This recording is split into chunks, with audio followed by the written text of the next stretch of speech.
Karong adlaw gikatakdang sugdan sa MCWD ang paghabwa sa di mo menos 20,000 cubic meters nga tubig nga nakapondo sa Buhisan Dam.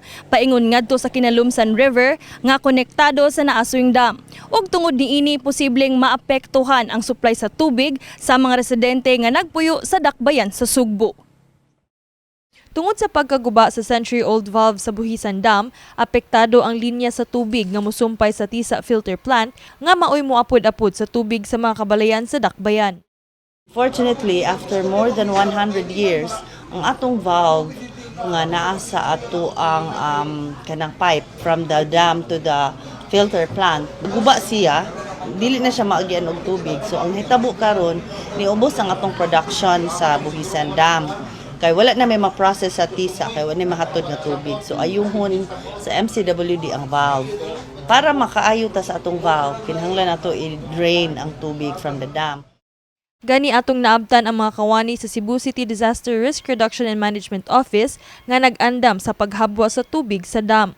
Tambag sa MCWD nga dili kini angay kabalakan sa mga residente nga nagpuyo daplin sa sapa, sanglit inanay ug controlled ang ilang paghabwa sa tubig.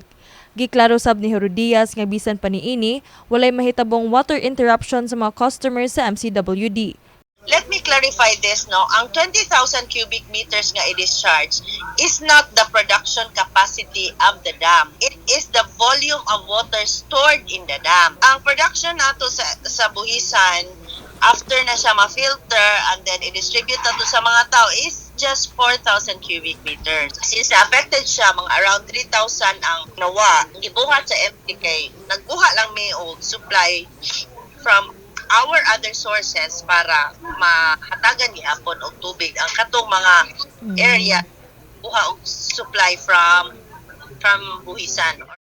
Apan ang residente sa Bukirang Bahin sa Barangay Buhisan nga si Chona Aligada ning saysay nga gikan pa kaniadto problema sa tubig ang lakip sa ilang permanenteng giatubang sanglit wala gyud linya sa tubig sa MCWD sa ilang dapit.